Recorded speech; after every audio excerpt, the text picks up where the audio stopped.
Es muy probable que en más de alguna ocasión, escuchando las noticias, viendo redes sociales, hayas visto algo como: se filtraron millones de contraseñas de una base de datos de alguna empresa, o el gobierno de tal país han sido filtradas las bases de datos donde guardaban registros públicos de ciertas personas. Y la pregunta importante aquí es: ahora que los atacantes tienen toda esta información, ¿pueden entrar a las cuentas o utilizar esa información robada? La respuesta no depende ni del firewall, ni del antivirus, ni de qué tan grande sea la empresa o la compañía donde fue robado esto. Depende completamente de cómo es que guardaron los datos. Si lo hicieron bien, los atacantes se quedarán con una cantidad de datos enorme, totalmente inutilizable, porque no los pueden leer. Si lo hicieron mal, tienen una base de datos muy valiosa que pueden vender por millones, y donde habrá millones de datos que pueden vulnerar a cuentas de usuarios. Y la diferencia de cómo lo hicieron bien y quién lo hizo mal se basa completamente en la criptografía. La misma criptografía que se utiliza para navegar de forma segura en las páginas web con el protocolo HTTPS, la misma criptografía que abre cada mensaje cifrado que te llega a través de tu WhatsApp, Telegram o cualquier red social,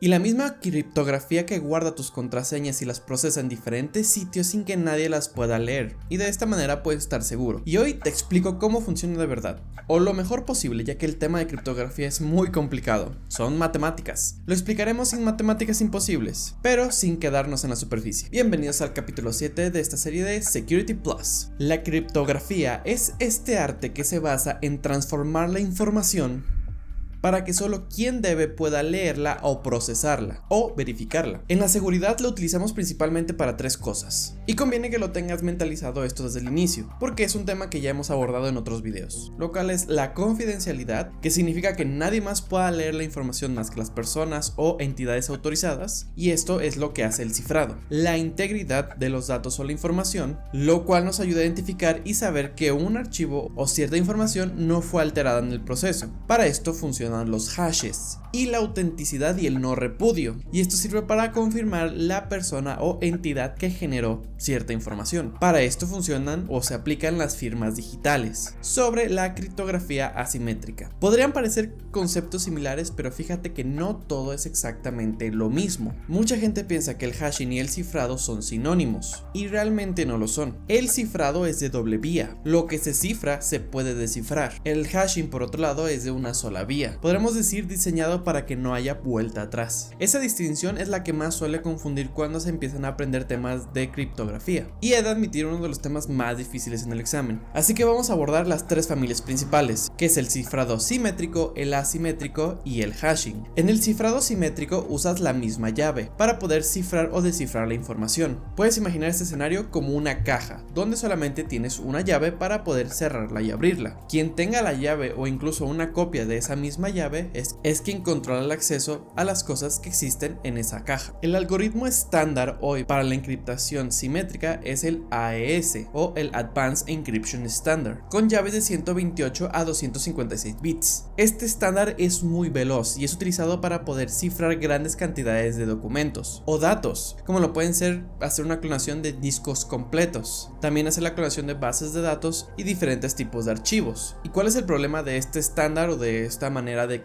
encriptar la información? El problema es la distribución de la llave. Si yo quisiera mandarte información cifrada a ti, necesitarías exactamente la misma llave con la que la cifro para que tú puedas descifrarla y abrir. Pero en este caso, ¿cómo puedo hacerte llegar la llave de forma segura, sin que sea interceptada en el transcurso? Y ese es el principal problema, el cómo nosotros podemos compartir la llave, porque si yo lo hago de una manera insegura, se puede interceptar y la persona que interceptó esta llave tiene completamente acceso a la información que tú estás intercambiando. Y es por eso que se creó el cifrado asimétrico. En el cifrado asimétrico ya no solamente tienes una llave, son un par de llaves, una llave pública y una llave privada, matemáticamente relacionadas entre sí. Lo que tú cifras con una de esta llave solo puede ser descifrada con la otra. La llave pública es una que puedes compartir a todo el mundo y que le va a funcionar para poder descifrar los mensajes que tú mandas, pero la llave privada es una que solamente tú puedes conservar en tu propio equipo, máquina o en el lugar donde lo estés almacenando. La aplicación que estés utilizando para poder descifrar la información, normalmente ahí se guarda esta llave privada. Volvamos al ejemplo de la caja. Imagina que tú quieres mandar esta caja por correo o por un servicio de paquetería para que la otra persona que se la quieras mandar vea el contenido de la misma. ¿Qué vas a hacer en esta ocasión? No vas a mandar la llave con la que se abre este candado. Resulta que esta caja ahora tiene dos candados. Uno de estos se abre con tu llave pública y la otra con la llave privada de la persona quien va a recibir esta caja. Entonces, esa llave viaja en la caja, que al final si se intercepta o por algún motivo alguien más logra tener esa llave, no va a poder completar la apertura de la caja porque necesita el otro candado, y el otro candado solo se va a abrir con la llave privada de la persona del destinatario, a quien tú realmente se lo querías mandar. El algoritmo clásico para la criptografía asimétrica es el RSA. Y el moderno y más eficiente es el ECC, que significa criptografía de curva elíptica por sus siglas en inglés traducido al español, que logra la misma seguridad pero con llaves un poco más cortas. Por eso este tipo de protocolo se utiliza más en dispositivos móviles y en la transferencia de datos con el protocolo TLS. Y la criptografía asimétrica también ayuda para poder entender o verificar las firmas digitales. Si yo cifro el resumen de un documento con mi llave privada, cualquiera puede verificarlo con mi llave pública. Y si se hace esta verificación se prueban dos cosas. La primera, que el documento lo firmé yo y que el documento no fue alterado. Esto es autenticidad e integridad en un mismo paso. El detalle más importante de lo asimétrico, y me imagino que ya lo estás pensando, es que es muy lento. Normalmente esto no lo usas para cifrar un disco entero porque sería tardadísimo. Necesitarías un nivel de computación muy alto para que sea un poco más eficiente. Por eso en la práctica de protocolos, servicios y herramientas es muy normal que se combinen estos dos cifrados para poder hacer un poco más eficiente y ágil la transferencia de datos de forma segura. Y ahora, para que quede claro la separación entre la criptografía, vamos a tomar el tema de hashing. Un hash es una función que toma cualquier entrada, puede ser un archivo, una imagen, una palabra, lo que sea, y produce una salida de tamaño fijo, que parece completamente aleatoria.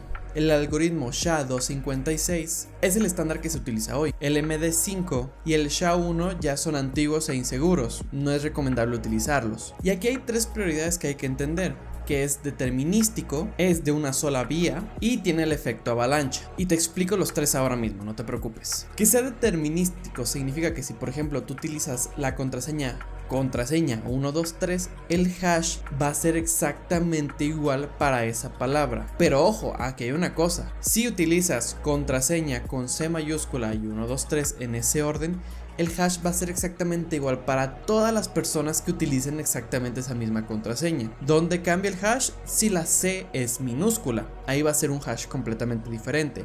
Y con hash, creo que no lo mencioné, nos referimos a un valor aleatorio. Podrías decir que contraseña 123 ahora se convierte en AHHTTZZ234117. Es larguísimo, puede ser muy largo y pueden ser diferentes valores.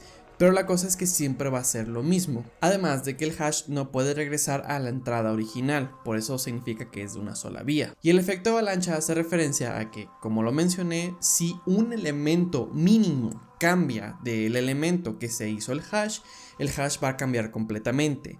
Si tú creas un Word con la palabra hola, si dentro de ese Word tú pones un espacio solamente y guardas o pones un punto, eso va a cambiar completamente el valor del hash. Y en este punto ya puedes entender o ver esos escenarios de ok, un hash entonces me ayuda a poder guardar mis contraseñas de forma segura, porque no pueden ver que es contraseña 123, no pueden utilizar el texto larguísimo que se creó y revertirlo. Pero aquí vas a caer en una vulnerabilidad, que es que los hashes, como lo mencioné, se pueden repetir.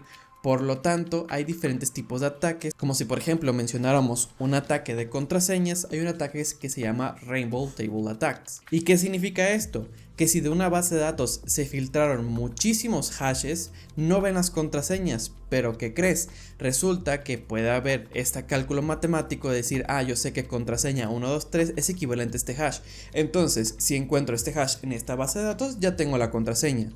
No lo pude revertir, pero hay coincidencias. Eso es lo peligroso de solamente utilizar los hashes. Incluso puede llegar a un punto en el que un hash se repita por la cantidad de datos e información que existen en el mundo. Entonces a lo mejor en algún punto puede haber solapamiento entre el valor de los hashes. Para evitar esto, se utiliza el salt, que es como sal.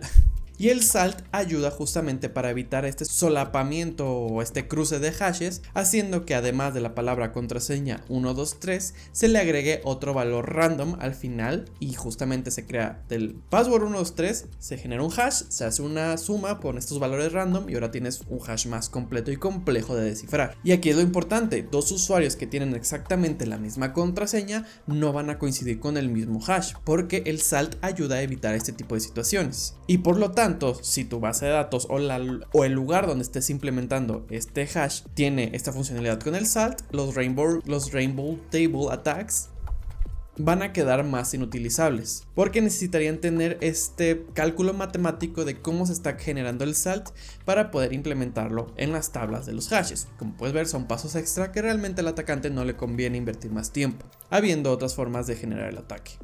Y la última pieza con el tema de hash y salt es que, como SHA-256 es muy rápido, para contraseñas se utilizan funciones deliberadamente lentas, como el bcrypt, el script, Argon 2 y hay otro que se me olvida el nombre que es como pbk.